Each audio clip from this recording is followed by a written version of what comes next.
Welcome back to Duke's Handbook. This time I'm doing it right, not just a picture up there, whatever. Listen to what I'm saying.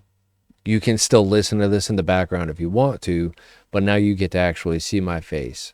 As always, I go into reading these things from Reddit completely blind, so we're going to kind of react to it together. In terms, I do give some advice based off of my personal life experience and then some. And maybe hopefully it helps some people out. So let's try to get this done. Possible daughter from a one night stand 23 years ago. I'd like some input on what you all think I should do. First, a little backstory. I'm 45 now, but back in 2002, when I was 21, I was visiting a friend in college about 100 miles away from home. I met a woman at a bar club and we hit it off. She was from a city in Florida where I just vacationed and had showed me her ID to prove it, which is how I learned her full name. We both ended up pretty intoxicated, and after some not safe for work flirting, we decided to do something really crazy that we both would never do and hooked up in the back of her friend's car. And the back of her friend's car is crazy in its own right. Just so this guy knows. Should have done it in your car or hers, which I get. All right. Yeah. Maybe neither was there. We were walking back to the bar and was about to exchange numbers, but my friends pulled me away and I ended up going to a house party instead.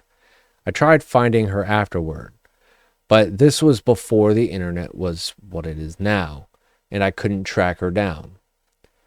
I just kind of let it go, justifying it as I was probably just another random hookup of hers and eventually forgot about it. Fast forward to recently, a conversation with those same friends around the holidays made me think of her again, and randomly her name popped into my mind. I Googled her name, and after I found out she was married, I found a profile on her Facebook.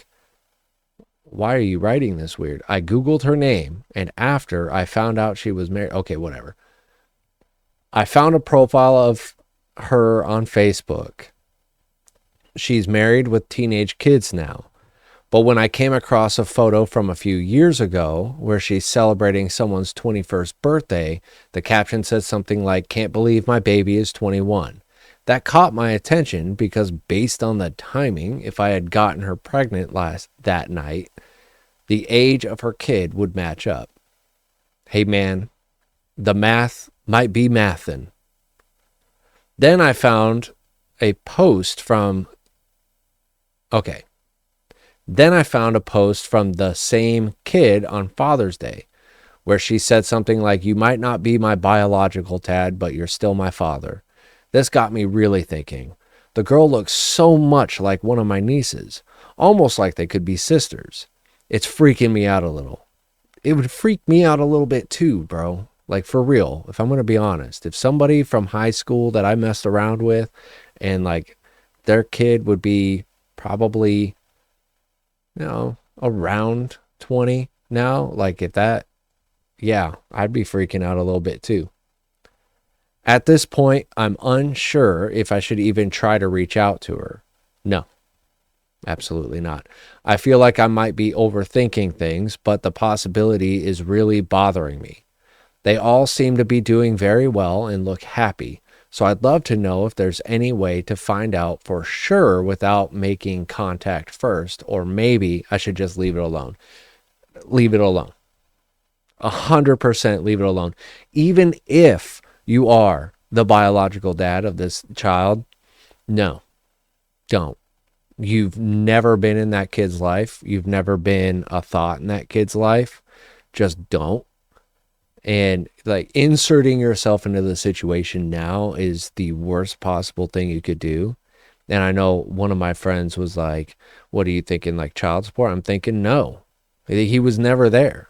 That lady made it a point to just not worry about child support and having the father involved and everything like that. So there's no reason for you to insert yourself into this situation in which it went on without you anyway. So I'm going to leave it at that. And I think that's where it needs to stay because I mean, my biological father was the type that if you're not in front of him, you didn't exist. So, but and then like every time I was around him, he'd try to act like, "Oh, I'm your dad," and blah, blah. No, don't even. I know you're probably not like that, but like, just let it go, man. It's gonna eat at you, but just let it go. That's a real one. That's a real one. Come back to that. I don't know what I would do. My son, 17, girlfriend, 16, isn't getting enough to eat in her home. Just off the title, I could tell you, feed that girl. Maybe. Man, I hope these aren't their real names. But for the sake of it possibly being their real names, I'm going to go ahead and not say them. I'm going to say M and L. M and L have both talked to me about the difficulties of getting L's parents to understand that they need to provide more reliable food at home. The parents are well educated, both work respectable jobs, and have enough money to provide for their kids. But for whatever reason, they've got this scarcity setting around food. So the GF often goes to school without breakfast or lunch. My son used to bring her a whole prepped muesli with yogurt, banana, oats, and milk. It's a muesli to eat at school, but she's finding it hard to accept it. She feels like she's, quote, taking it away from him, even though he already ate his at home. Today, he came home and asked if we could cook a meal so he can put it in takeaway boxes and make sure she's at least has lunch. A few days ago, she came to visit, and the only food she's had by 5 p.m. was a nectarine. She's very thin. We can't let the parents know that we've been providing food because she's very scared of how they will respond. In her parents' eyes, everything is perfectly fine, even though L has asked many times for more items, like reliably having bread in the home or cheese, fruit, yogurt, oats.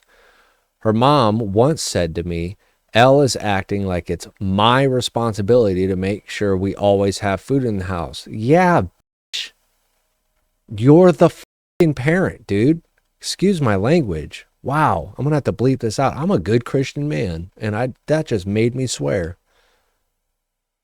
She brought it up because she was telling me how difficult L is. I used that chance and said, well, I very much feel it's my responsibility as their parent to make sure my kids have food and have the food they need. She got uncomfortable and changed the subject.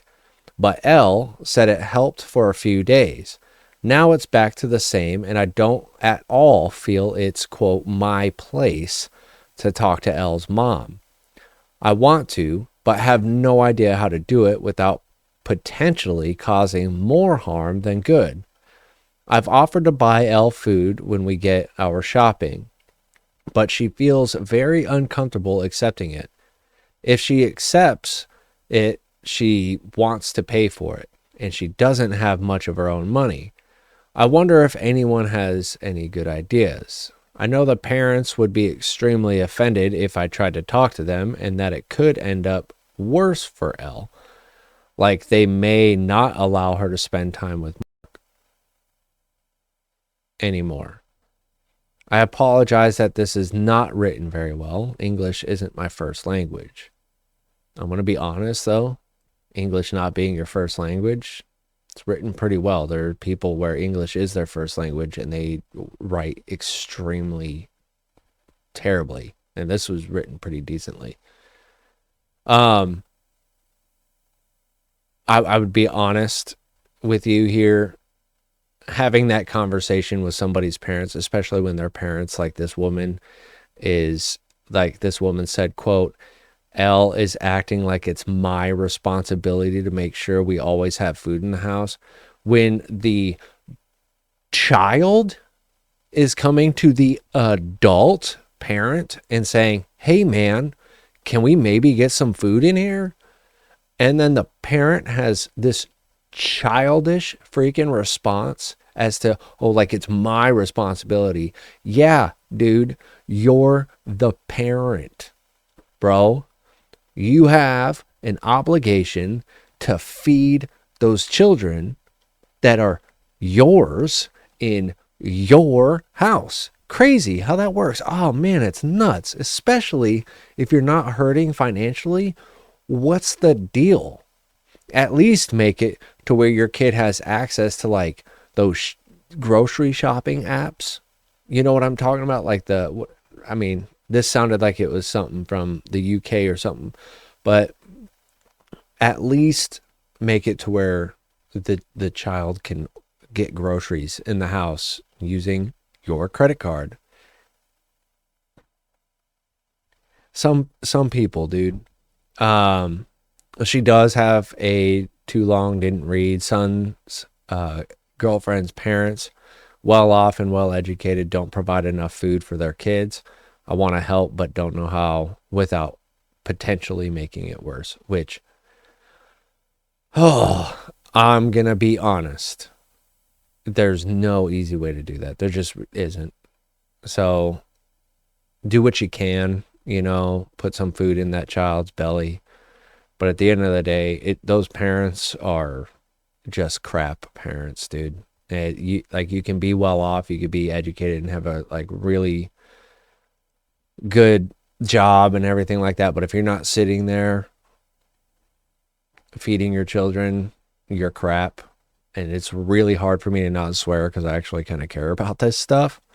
It's really hard for me to not swear in these situations, and I'm really trying not to. I've already got to bleep myself out a couple of times, so excuse me for that.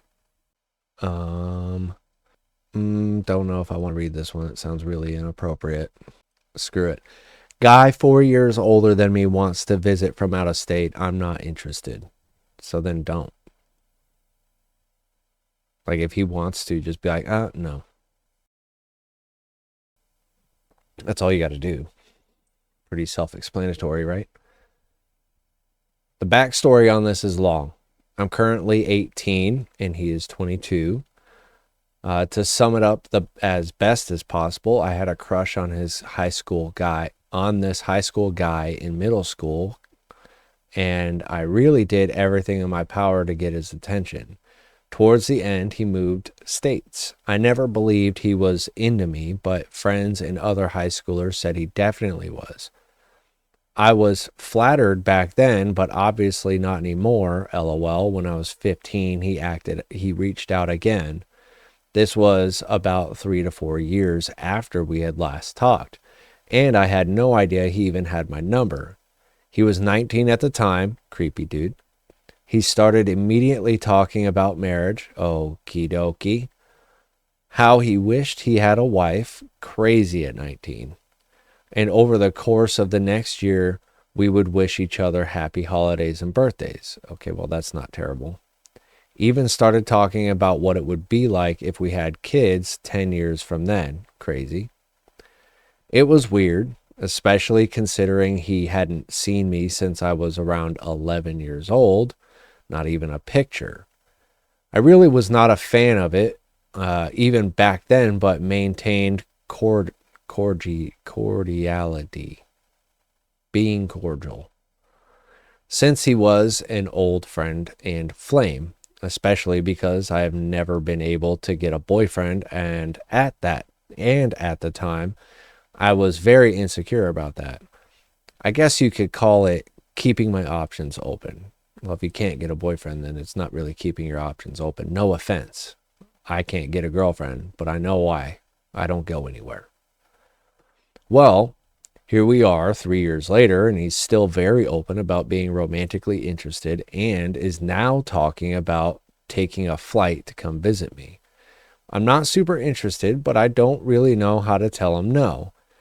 It's not even that 18 and 22 is a huge difference, realistically, and we are very much in the same part of our lives right now. going to college, working, exploring young adulthood, etc. But I'm still weirded out by the fact that he was into me whenever I was 15 and he was 19, when we were very much not in the same place mentally. And not that I could confirm if he actually liked me when I was in middle school, considering to me it seemed like he was very much avoiding me. But all of my old friends are very sure he did, which is weird if that is the case. All of my friends would like me to give him a chance and say he's a sweet guy, which he is. I just can't help but get the feeling that the whole situation is a little creepy, and I don't love the idea of him visiting. Advice? How do I politely tell him I'm not interested? I have considered telling him I'm not interested due to things his sister did to me. She accused me of being not right in the head and wanting to delete myself, and got me temporarily kicked out of school and forced into emergency psych evals. That's extreme. Wow. But I really don't want to lie, and I didn't want that to come back on her. When I am sure she has matured much more and already regrets that. Okay. Look, this is how I look at it. You had a crush on dude while you were in middle school. He was in high school. Why you guys were even in the same building or maybe even in the same crowd is kind of weird to me. I mean, I guess I kind of get it, but when I was in high school, we didn't really have middle schoolers hanging out with us too much. And then on top of it, like acting not interested in you back then, and then you turn 15 and then he's 19 and all of a sudden he's kind of interested. That's kind of creepy to me a little bit. It comes off more like, he's in this college world or whatever, and maybe he can't get a girlfriend his age. And so, at 19 years old, and then you're 15, so then he's like, oh, well, this girl super had a crush on me. But the whole talking about marriage and having kids and all that is just kind of creeping me out a little bit, and it's not even my problem. I would say, and I know it's really hard to like let people down and be like, oh no, just don't worry about coming out, whatever. I would just tell them, I would really appreciate it if you didn't just show up and come to visit. But that's also like a really hard thing to say to somebody to let them down, especially if you've been keeping in contact with them. Your best bet back then was to just be like, oh yeah, dude, I was in middle school. I was like totally just a kid, like don't even trip. But entertaining it, I'm not saying it's your fault, but entertaining it definitely didn't help. Now that you're 18 and he's 22, it really doesn't look that bad on paper. But this is definitely kind of a groom situation, I think. Maybe. I don't know. But I'm going to say it's kind of a groom situation just because he started when you were so young. So yeah, just tell him no.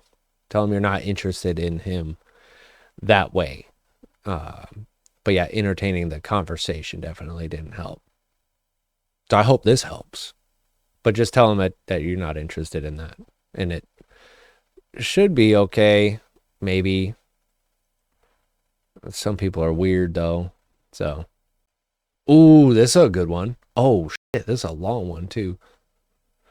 Okay. Maybe we'll make this one the last one for this episode. Younger sister is a trad wife, and I don't fully trust her husband to take care of her and my niece. I've set up an investment account secretly in case she ever needs it. Do I say anything about it? Off rip. Just off of that. No. Keep that quiet. Don't even let her know. Like, just have it there.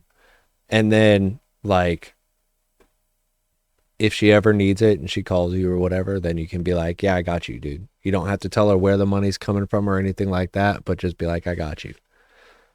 But I mean, like, if you tell her, like, yeah, I set up this investment account, like, before anything happened, just because I knew that it was going to be needed, that's going to look really bad on you. I'm just going to say that right now. So let's jump into this one. It's a pretty long one, so bear with me. Basically what the title says: my sister married young, didn't finish her community college degree, and now has a baby. My sister is a very kind and optimistic person, but very go with the flow. The only money she makes now is from baking on the side, under $200 total. I still live at home paying rent and am single, but have a very well-paying job, extra cash. He sometimes refers to me as the rich auntie. I am somewhat confrontational and blunt due to my job, healthcare, and personality. My brother-in-law has a steady job and seems to be fairly responsible, but has made some concerning statements about women and finances. They have one car and he just bought a motorcycle so he can commute to work. To be clear, I don't hate him, but it might come across that way. You think? Just a little bit. There might be a little bit of animosity there.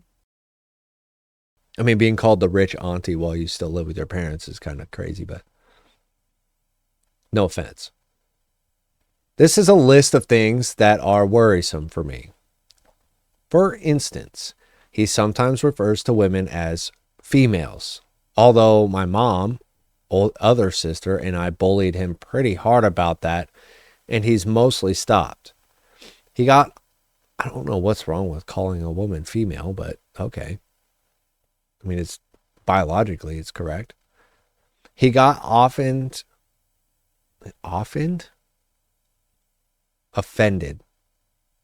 Oh, it's spelled wrong.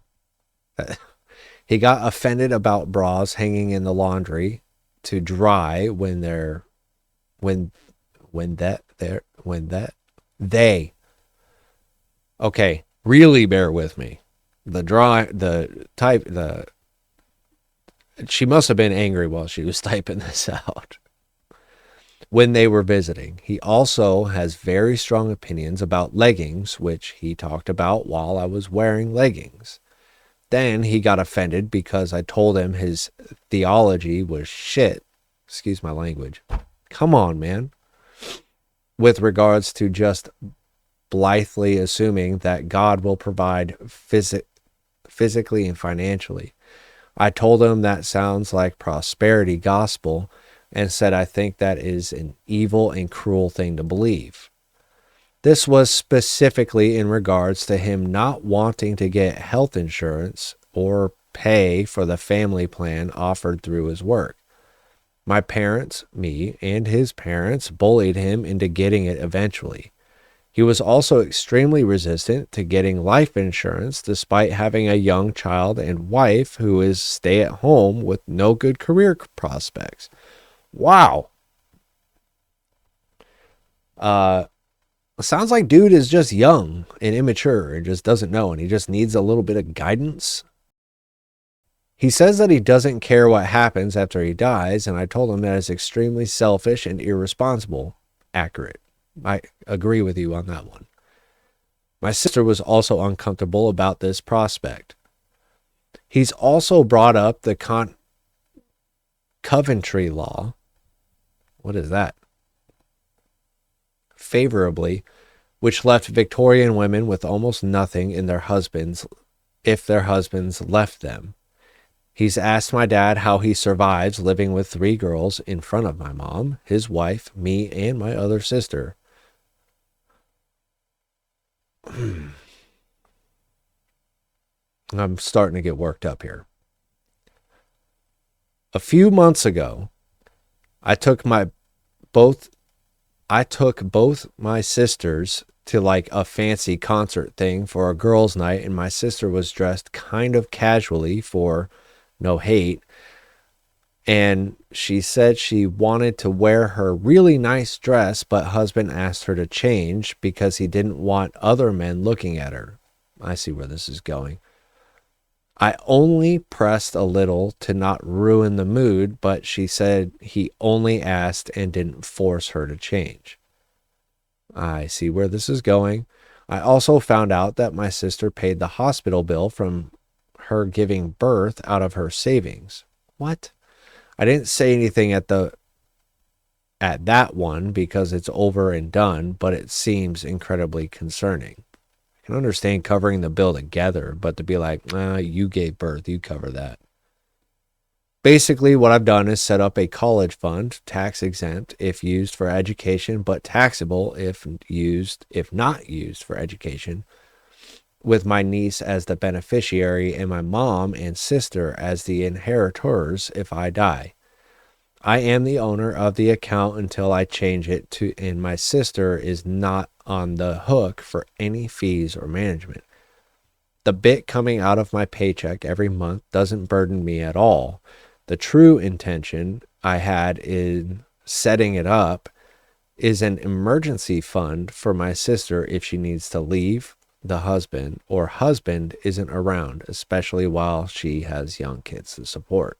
The thing is, the only person besides me who knows about it is my mom, but I only told her about it being used as a college fund for my niece, not the other stuff. I'm debating whether or not to tell my sister about the education account for my niece so she knows there is money available. I don't want to tell her the money can be for her if she needs it because that seems like I'm betting on her marriage to fail. You've already done that. The thing is, based on my brother-in-law's comments about women, I'm concerned it could cause a conflict. I want to make absolutely certain he cannot touch it. But I also don't want to tell my sister and ask her to keep a secret from her husband because that seems wrong and also not good. Also, both of them are a bit leery about her education, higher education. Whoa. Okay. Before I get into the edit, good on you. Good on you for starting a separate like little fund for the niece, right? That's cool. I can respect that. I can already see where this guy is going based off of you're going out with your sisters, you're wearing this nice dress. Can you change? Because I don't want other guys looking at you. First of all, I can already see where that's going. It's very insecure. But also, guys out there, like it doesn't matter what your girl wears. Dudes are going to look. Take it as a compliment, right? Take it as a compliment when other men look at your woman. That, in my eyes, is a compliment because it's like guys are probably sitting there going, how'd that ugly, goofy looking guy get that smoke show of a woman? Don't ask me. It's probably like my super awesome personality or something like that. But it's beside the point. I can definitely see what's wrong with that guy there. The trad wife thing, not that big of a deal. I get it. You know, some women would much rather be like a stay-at-home mom and have kids, which is a blessing in its own right. But you can't tell her about the account. Not even that it's like set up for the kids, college or anything like that. Because like you said, it is asking her to keep a secret in comparison to it, that might cause a problem. So maybe don't do that. But other than that, so let's get into this edit here. Thank you for everyone who left helpful advice, especially those who gave useful critiques and criticisms. I'm going to mostly stop replying to comments because the response has been overwhelmingly in a good way. I think it was overwhelming in a good way. I think it was right to view this as a delicate situation and to be careful moving forward. I'm obviously not flawless in my approach and cannot predict the future or understand others completely. I will hope for the best, but prepare for the worst. There you go. See, I like this person. This person's very self-aware. For people saying they hate my BIL brother-in-law, okay. I don't think is fully fair because I specifically listed things that concerned me, not all of his traits.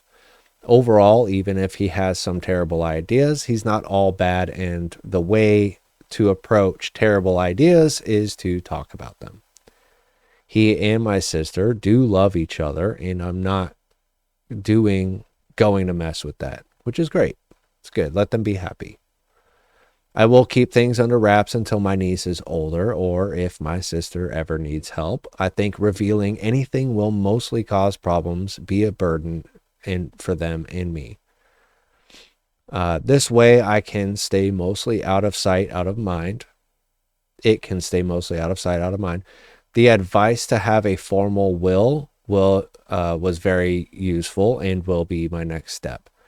In the meantime, I will try and stay close with my sister and niece and be helpful and present present and present so they know I'm reliable. And when I buy a house in the next year, I'll keep a guest room open if they or other family want or need it. If it can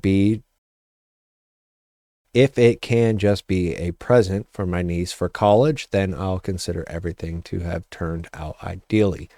And that's a really good way to look at it too. The will thing, definitely important for sure.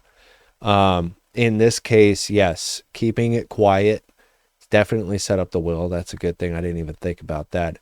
And then if you're able to just, when she graduates high school, to be like, oh, by the way, here's this college fund I set up for you, and you just leave it at college fund.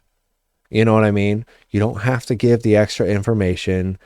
Obviously there might be some animosity there. I'm sure this guy's a good guy. He probably treats your sister really well and everything like that. Everybody's got their quirks, and like you said, you basically just stated the things that you don't like about this guy. But yeah, just have it be there and ready. And I do like the spare bedroom idea. It's always good to have a spare bedroom in case family needs to crash, for a little bit. So, I mean, so that's it. I mean, like, good on you for taking that step. I definitely want to do that someday for all of my nieces and nephews. But that's a lot of money and a lot of nieces and nephews to be able to be set inside of money like that. So, at any rate, good on you. I'm glad that you were able to get some good advice on this one. This was a good one to read. And anyway, that'll be it for this episode. I just want to say I greatly appreciate you even stopping by and watching this. So thank you, thank you, thank you. Okay, bye.